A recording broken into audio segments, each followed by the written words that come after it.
kami minta kepada Kapolri, kami minta kepada Kemenak dan juga MUI segera membubarkan pesantren Al-Zaitun dan segera menangkap Panji Gumilang, saudara. Betul tidak? Betul. Kalau tidak, berarti jualan dari rezim Jokowi radikal dan adu domba umat Islam benar adanya, saudara. Betul tidak? Betul. Apa yang diomong itu sangat ngawur. Cuma saya belum ngomong aja. Ntar kalau saya ngomong marah saya itu. Saya sudah tekankan. Kalau itu ada penyimpangan di ajaran agama, MUI segera bertindak. Pihak istana yang membackingi, bener nggak sih Pak? Apanya? Membackingi pihak istana Al-Zaitun. Saya dong, istana. Enggak lah, Kalau begitu memang Presiden Jokowi tidak layak lagi memimpin negara ini, saudara. Karena jualannya hanya radikal dan adu domba saja, betul tidak? Betul. Pasti dugaan kuat ini adalah permainan rezim Jokowi, saudara. Wah, ini benar-benar ngawur dah. Jangan sampai saya nanti berbicara keras. Jangan biarkan ini menjadi percakapan publik yang ngawur begitu. Apa susahnya? Tinggal tangkap aja orangnya ada. Dan saya sudah ngomong sama Pak Panji Gumilang. Lo macam-macam, saya orang pertama yang akan bertindak. Ada orang-orang yang jenderal berpengaruh, membackingi, membela. Ada yang mengatakan saya membackingi di belakang kegiatan-kegiatan itu, berikutnya mengerahkan polisi. Wah, ini benar-benar ngawur dah. Tolonglah ini jangan ngawur gitu. Nah, ini harus dikenain pasal 55 dia. Pasti dugaan. Ini bukan dugaan, orang jelas di TV tadi dia ngomong. Ngancam lagi bahkan. Mana mungkin saya seorang mantan panglima itu berkolaborasi dengan kelompok-kelompok yang dinyatakan ini dan itu. Sikap saya jelas sangat tegas dan jelas. Apa yang diomong itu sangat ngawur. Cuman saya belum ngomong aja. Ntar kalau saya ngomong marah saya. Kalau Al-Zaitun tidak segera dibubarkan, saudara, maka pasti dugaan kuat ini adalah permainan rezim Jokowi, saudara. Kita lawan atau Jokowi mundur, saudara. Jokowi mundur. Kita lawan atau rakyat, saudara. Melawan people power, saudara. People power. Takbir. Sabar itu Pak Menko Polhukam, Pak Menteri Agama sudah saya perintahkan untuk mendalami. Nanti kalau hasilnya sudah ada, saya sampaikan. Ya. Yang nggak usah dibubarkan. Yang persoalan si Panji Gumilang yang dipersoalkan. Jangan kelembagaannya yang dihancurkan. Saudara jangan salah. Tindak pidana itu kepada perorangan, ya, kepada pribadi.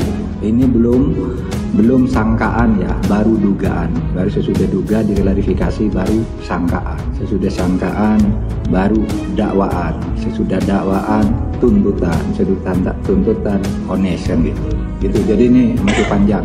Itu sudah diatasi oleh pemerintah. Kita berpegang pada kita semua ya. Ini bukan hanya NU, seluruh masyarakat harus berpegang pada hukum. Apapun kata hukum, mari kita jalankan. Kita tidak perlu ngarang-ngarang sendiri, tidak boleh bertindak sendiri.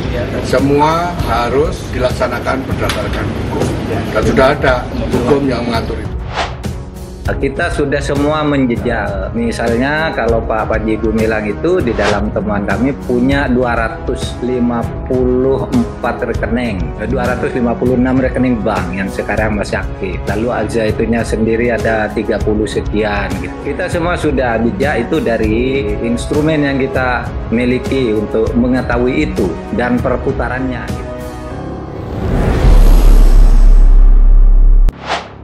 Pondok Pesantren Al-Zaitun saat ini tengah mendapatkan sorotan dan juga menjadi perbincangan di masyarakat, imbas dari beragam kontroversi yang terjadi di dalamnya. Sempat viral sebuah video di media sosial yang menunjukkan ibadah sholat Idul Fitri 1444 Hijriah di Pondok Pesantren Al-Zaitun yang mencampurkan jamaah wanita dan lelaki di satu saf sholat yang sama. Setelah itu, satu persatu kontroversi serta keanehan dalam beribadah di Pondok Pesantren Al-Zaitun pun mulai terungkap dan menuai kritikan publik. Pasalnya hal tersebut dinilai menyimpang dari ajaran agama Islam. Maka dari itu, Imbas dari segala kontroversi yang terjadi di Al Zaitun, Pondok Pesantren Pimpinan Panji Gumilang itu dikaitkan dengan Organisasi Negara Islam Indonesia atau NII KW9. Seusai serangkaian kontroversi yang muncul di pondok pesantren membuat masyarakat geram hingga berujung aksi demo pada Kamis 15 Juni 2023. Ribuan massa yang tergabung dalam Forum Indramayu Menggugat atau FIM menggeruduk Pondok Pesantren Al Zaitun dan juga menyampaikan 5 tuntutan pada Pondok Pesantren Al Zaitun. Menanggapi hal tersebut, Gubernur Jawa Barat Ridwan Kamil pun turun tangan dan membentuk tim investigasi yang bertujuan untuk menelusuri segala permasalahan yang terjadi di dalam Pondok Pesantren Pimpinan Panji Gumilang itu. Dan pada hari Sabtu, tepatnya tanggal 24 Juni 2023 kemarin, Menteri Koordinator Politik, Hukum dan Keamanan atau Menko Polhukam Mahfud MD menyampaikan hasil laporan tim investigasi setelah pemanggilan pimpinan Al Zaitun Panji Gumilang. Dalam laporan tersebut, Mahfud MD mengatakan bahwa ada beberapa indikasi pelanggaran yang ditemukan berkaitan dengan kontroversi Pondok Pesantren Al Zaitun. Semua laporan, baik yang masuk langsung ke Kemenko Polhukam maupun laporan yang disampaikan dari timnya Kang Emil atau Ridwan Kamil di Jawa Barat, ada dugaan kuat telah terjadinya 3 masalah, ucap Mahfud MD dalam konferensi persnya di Gedung Kominko Polhukam Sabtu 24 Juni 2023. Dari hasil investigasi yang dilakukan, Mahfud MD menjelaskan adanya dugaan pelanggaran tindak pidana, namun tidak dijelaskan secara rinci pelanggaran pidana apa yang ada di Pondok Pesantren Al Zaitun.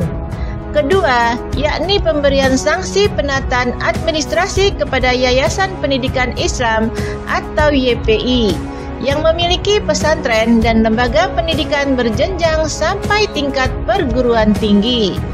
Namun pemberian sanksi atau hukuman administrasi tersebut tetap harus mempertimbangkan hak yang dimiliki oleh para santri yang sedang mengemban pendidikan di Al Zaitun. Ketiga, yang menjadi laporan dari tim investigasi adalah mengenai keamanan dan ketertiban sosial di Indramayu, Jawa Barat, terkait polemik-polemik yang muncul belakangan ini di Pondok Pesantren Al Zaitun. Ketiga hal yang disampaikan oleh Mahfud MD itu serupa dengan laporan-laporan lainnya yang diterima oleh Menko Polhukam. Maka dari itu, ia akan menyampaikan hasil investigasi ini ke pihak Polri untuk segera ditindaklanjuti.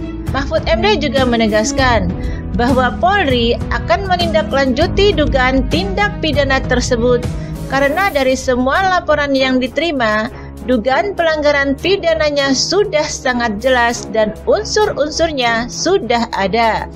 Seperti diketahui, Pondok Pesantren Al Zaitun Indramayu, Jawa Barat tak henti-hentinya menjadi sorotan publik lantaran berbagai kontroversi yang mereka buat. Pondok Pesantren Pimpinan Syekh Panji Gumilang itu diduga telah mengajarkan pendidikan ajaran sesat kepada para santrinya.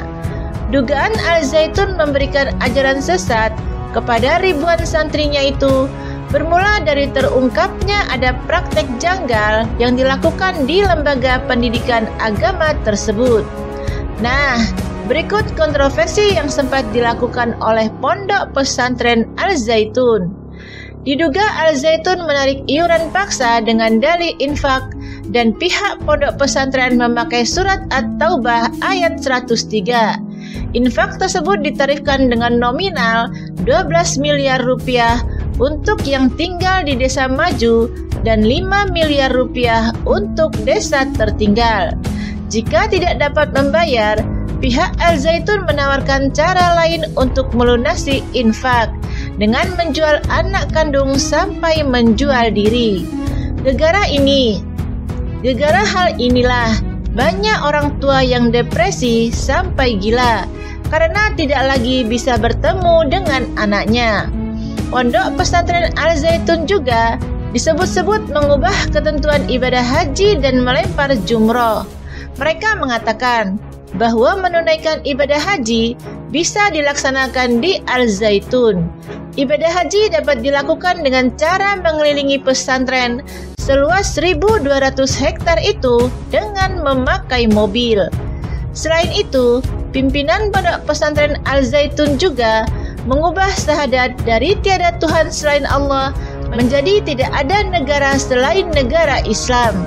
Pondok Pesantren Al-Zaitun juga menganggap negara-negara di luar Islam adalah negara kafir. Media sosial sempat dihebohkan dengan beredarnya video sholat Idul Fitri yang tak biasa karena mencampurkan saf sholat pria dan wanita.